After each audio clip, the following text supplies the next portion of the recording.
मणिपुर में एक बार फिर जातीय संघर्ष बढ़ गया है। राज्य की कानून व्यवस्था के मामले को लेकर के मंगलवार को छात्रों ने विरोध प्रदर्शन किया था।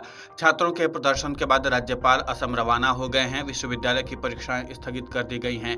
छात्रों का आरोप है कि डीजीपी और राज्य के सरकार के सुरक्षा सलाहकार पर कानून व्यवस्था से निपटने में असमर्थ हैं, इसलिए उन्हें पद से हटाया जाना चाहिए। छात्रों ने मंगलवार को राजभवन की ओर मार्च निकाला था।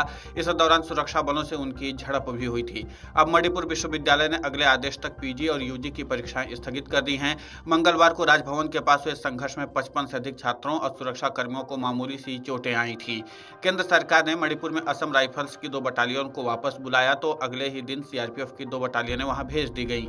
पिछले वर्ष 3 मई को आरक्षण के मुद्दे पर शुरू हुई जातीय हिंसा में अब तक 200 लोगों की मौत हो चुकी है। बीते कुछ महीने में मणिपुर लगभग शांत सा रहा था, लेकिन फिर से हिंसा अब शुरू हो गई है और हिंसा का दौर अब लगातार बढ़ता जा रहा है।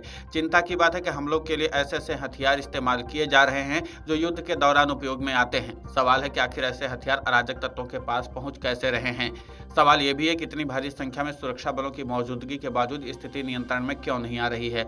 वहीं संघ प्रमुख मोहन भागवत ने बीते 10 जून को मणिपुर में शांति वापस लाने पर जोर दिया तो एक आस जगी कि वहां उपद्रवों पर और भी ज्यादा लगाम कसा जाएगा। भागवत के बयान के बाद केंद्रीय गृह मंत्री अमित शाह ने उच्च स्तरीय बैठक की। उसमें बड़े बड़े अफसरों को दिशा निर्देश भी दिया गया कि जैसे भी हो मणिपुर को हिंसा के दौर से बाहर निकालना है। लेकिन आज तक ये सपना सपना ही रह गया है। अब भी उपद्रवी जब चाहते हैं, जहां चाहते हैं हमले कर रहे हैं, फिर भी सुरक्षा बलों की मौजूदगी का क्या मतलब रह जाता है।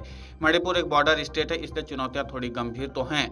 पड़ोसी देश उपद्रवियों को हथियार गोला बारूद दे रहे हैं। स्थिति इतनी भयावह कि सुरक्षा बलों को एंटी ड्रोन सिस्टम तैनात करने पड़ गए हैं। मैतेई और कुकी दोनों समुदाय के पास घातक हथियारों का जखीरा है और वो एक दूसरे के खिलाफ हवाई हमले भी कर रहे हैं। उन्हें पड़ोसी देशों से हथियारों की सप्लाई तो हो ही रही है, वो हथियारों की लूट भी कर रहे हैं। ऐसे निराशाजनक माहौल में मणिपुर के लोगों ने सुरक्षा बलों की मौजूदगी पर भी सवाल खड़ा करना शुरू कर दिया है। उनका आरोप है कि हिंसा के दौर में सुरक्षा बल मुख्य दर्शक बने रहते हैं। वो पूछ रहे हैं कि ऐसी तैनाती का क्या मतलब है। मणिपुर अखंडता समन्वय समिति ने अल्टीमेटम तक जारी कर दिया। उसने मणिपुर में उपद्रवों के खिलाफ कठोर से कठोर कार्रवाई करने की मांग की है ताकि युद्ध जैसे हालात पर काबू पाया जा सके। समिति ने कहा कि 5 दिनों में अगर स्थिति पर नियंत्रण नहीं पाएगा तो वो खुद से कड़े फैसले लेने के लिए मजबूर हो सकते हैं। समिति ने खासकर कुकी उपद्रवों से निपटने के लिए केंद्रीय बलों के तरीके पर असंतोष जाहिर किया। पहाड़ों पर बसे कुकी समुदाय, घाटी में रह रहे मैतेई समुदाय के बीच छिड़ा संग्राम 16 महीने के बाद भी खत्म नहीं होने की वजह से मणिपुर के लोगों में निराशा का माहौल छा रहा है। प्रदेश के मुख्यमंत्री एन बीरेन सिंह मैतेई समुदाय से हैं। ऐसे में उन्हें विरोधी कुकी समुदाय की नाराजगी का सामना करना पड़ रहा है। यही वजह है कि पिछले दिनों हुई हिंसा में कई बीजेपी नेताओं को भी निशाना बनाया गया। बीते शनिवार को हुई ताजा हिंसा में 5 लोगों की मौत हुई थी तो विपक्षी दलों के निशाने पर फिर से आ गए थे। Video desk कमरुजाला.com।